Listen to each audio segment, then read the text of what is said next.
ಅಡ್ಡ ಮತದಾನ ಮಾಡಿದ ಸೋಮಶೇಖರ್ ವಿರುದ್ಧ ಬಿಜೆಪಿ ಕೊನೆಗೂ ಸಿಡಿದೇಳ್ತಾ ಇದೆ. ಸ್ಪೀಕರ್ಗೆ ಇದೇ ವಿಚಾರವಾಗಿ ದೂರು ಕೊಡೋದಕ್ಕೆ ಬಿಜೆಪಿ ನಾಯಕರು ಮುಂದಾಗ್ತಾ ಇದ್ದಾರೆ ಅನ್ನೋದು ಕೂಡ ಗೊತ್ತಾಗ್ತಾ ಇದೆ. ಸಂಜೆ 4 ಗಂಟೆಗೆ ಎಸ್ಟಿ ಸೋಮಶೇಖರ್ ವಿರುದ್ಧ ಸ್ಪೀಕರ್ಗೆ ದೂರು ಕೊಡೋದಕ್ಕೆ ಸಿದ್ಧತೆಯನ್ನ ಕೂಡ ಬಿಜೆಪಿ ನಾಯಕರು ಮಾಡ್ಕೊಳ್ತಾ ಇದ್ದಾರೆ.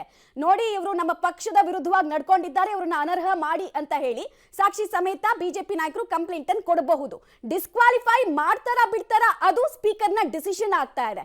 ಅದನ್ನ ಮುಂದಿನ ಹಂತಗಳಲ್ಲಿ ಚಾಲೆಂಜ್ ಮಾಡುವಂತಹ ಅನುಭವ ಕೂಡ ಎಸ್ ಟಿ ಸೋಮಶೇಖರ್ಗಿದೆ. ಡೀಟೇಲ್ಸ್ ಕೊಡ್ತಾರೆ ರವೀಶ್ ನೇರ ಸಂಪರ್ಕದಲ್ಲಿ ಜಾಯ್ನ್ ಆಗ್ತಿದ್ದಾರೆ. ರವೀಶ್, ಈಗ ಎಸ್ ಟಿ ಸೋಮಶೇಖರ್ ವಿರುದ್ಧ ಈ ಅನರ್ಹತೆಯ ಅಸ್ತ್ರವನ್ನ ಪ್ರಯೋಗ ಮಾಡೋದಕ್ಕೆ ಫೈನಲಿ ಬಿಜೆಪಿ ನಾಯಕರು ಮುಂದಾಗ್ತಾ ಇದ್ದಾರೆ. ಸೊ ಟೆಕ್ನಿಕಲಿ ಏನೆಲ್ಲ ಸವಾಲುಗಳು, ಚಾಲೆಂಜಸ್ ಈ ಪ್ರಕರಣದಲ್ಲಿ ಇರುತ್ತೆ ಅಂತ?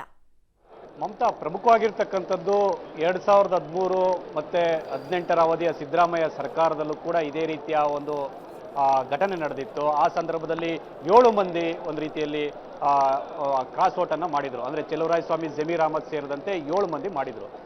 ಆಗ ಅಂದ್ರೆ 2017ರ ರಾಜ್ಯಸಭಾ ಚುನಾವಣೆಯ ಸಂದರ್ಭದಲ್ಲಿ ಆಗ್ಲೂ ಕೂಡ ಒಂದು JDS ಸ್ಪೀಕರ್ಗೆ ದೂರನ್ನ ಕೂಡ ಕೊಟ್ಟಿತ್ತು, ಅನರ್ಹತೆಯ ಅಸ್ತ್ರವನ್ನ ಪ್ರಯೋಗ ಮಾಡಿತ್ತು. ಅಂದ್ರೆ ವಿಪ್ಪನ್ನ ಉಲ್ಲಂಘನೆ ಮಾಡಿದ್ದಾರೆ, ನಮ್ಮ ವಿಪ್ಪನ್ನ ಉಲ್ಲಂಘನೆ ಮಾಡಿ ಇವರು ಬೇರೆ ಪಕ್ಷಕ್ಕೆ ಮತವನ್ನ ಹಾಕಿದ್ದಾರೆ ಅನ್ನೋದು ಆ ದೂರಿನ ಸಾರಾಂಶ ಆಗಿತ್ತು. ಆ ಕಾರಣಕ್ಕೋಸ್ಕರವಾಗಿ ವಿಪ್ ಉಲ್ಲಂಘನೆ ಕಾರಣಕ್ಕೋಸ್ಕರವಾಗಿ ಅನರ್ಹತೆಯನ್ನ ಮಾಡಬೇಕು ಅಂತ ಈಗಲೂ ಕೂಡ ಅದೇ ಅಸ್ತ್ರವನ್ನ ಬಿಜೆಪಿ ನಾಯಕರು ಎಸ್ ಟಿ ಸೋಮಶೇಖರ್ ಅವರ ಮೇಲೆ, ಅವರ ವಿರುದ್ಧ ಮಾಡುವಂತವ್ರು ಇದ್ದಾರೆ.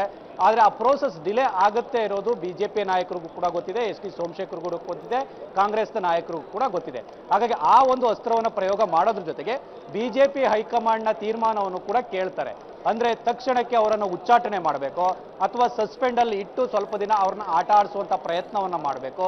ಈ ರೀತಿಯ ಚರ್ಚೆಗಳು ಕೂಡ ನಡೀತಾ ಇದೆ. ಇನ್ನೂ ಅಂತಿಮ ತೀರ್ಮಾನಕ್ಕೆ ಬಂದಿಲ್ಲ. ಯಾಕೆಂದ್ರೆ ಒಬ್ಬ ಶಾಸಕರನ್ನ ಒಂದು ರೀತಿಯಲ್ಲಿ ಉಚ್ಚಾಟನೆ ಮಾಡಬೇಕಾದ್ರೆ ಆ ಒಂದು ಕೇಂದ್ರದಿಂದಲೇ ಆಗ್ಬೇಕಾಗತ್ತೆ. ಈ ಹಿನ್ನೆಲೆಯಲ್ಲಿ ಕೇಂದ್ರದ ನಾಯಕರ ಒಂದು ಸಲಹೆಯನ್ನು ಕೂಡ ಕೇಳ್ತಾರೆ. ಅದಾದ ಬಳಿಕ ಆ ಒಂದು ಪಕ್ಷದ ಕಡೆಯಿಂದ ತೆಗೆದುಕೊಳ್ಳುವಂತ ತೀರ್ಮಾನವನ್ನ ತದನಂತರ ಮಾಡ್ತಾರೆ. ಈಗ ಸದ್ಯಕ್ಕೆ ಸ್ಪೀಕರ್ಗೆ ದೂರು ಕೊಡಬೇಕು ಅನ್ನೋ ತೀರ್ಮಾನವನ್ನ ಮಾಡಿದ್ದಾರೆ. ಹಾಗಾಗಿ ಸಂಜೆ ಬಳಿಕ, ಅಂದ್ರೆ ಎಲ್ಲ ವೋಟಿಂಗ್ ಪ್ರೋಸೆಸ್ ಎಲ್ಲ ಮುಗಿದ ಬಳಿಕ ಹೋಗಿ ದೂರು ಕೊಡ್ತಾರೆ ಏನನ್ನು ಕೂಡ ಕಾದ್ ನೋಡ್ಬೇಕಾಗಿದೆ. ಒಂದಂತೂ ಸತ್ಯ, ಎಸ್ ಟಿ ಸೋಮಶೇಖರ್ ಅವರ ಜೊತೆಗೆ ಶಿವರಾಮ್ ಹೆಬ್ಬಾರ್ ಕೂಡ ಮತ ಹಾಕೋದಕ್ಕೆ ಬರದೇ ಇದ್ರೆ ಅಥವಾ ಮತ ಹಾಕುವಂತ ಸಂದರ್ಭದಲ್ಲಿ ಕ್ರಾಸ್ ಔಟ್ ಮಾಡಿದ್ರು ಕೂಡ ಅವರ ವಿರುದ್ಧವೂ ಕೂಡ ದೂರು ಕೊಡುವಂತ ಚಾನ್ಸಸ್ ಕೂಡ ಜಾಸ್ತಿ ಇರುತ್ತೆ. ಹಾಗಾಗಿ ಇವರಿಬ್ಬರ ಶಾಕಿಂಗ್ ಏನಿದೆ ಇವತ್ತಿನ ಮಟ್ಟಿಗೆ ಬಿಜೆಪಿಗೆ ಅರಗಿಸಿಕೊಳ್ಳಲಾಗದಂತ ರಾಜಕೀಯ ಬೆಳವಣಿಗೆ ಅಂತ ಕೂಡ ಸ್ಪಷ್ಟವಾಗಿ ಹೇಳ್ಬೋದು. ಮಮತಾ, ರವೀಶ್, ಹಾಗೆ ಹೋಲ್ಡ್ ಅಲ್ಲಿ ಯಾವ್ಯಾವ ಪಕ್ಷಗಳಿಗೆ ತಮ್ಮ ಶಾಸಕರ ಮೇಲೆ ಹಿಡಿತಾ ಇದೆ ಅನ್ನೋದು ಕೂಡ ಈ ರಾಜ್ಯಸಭೆ ಎಲೆಕ್ಷನ್ ಮೂಲಕ ಗೊತ್ತಾಗ್ತಾ ಇದೆ ಅಂತ ಅನಿಸ್ತಾ ಇದೆ.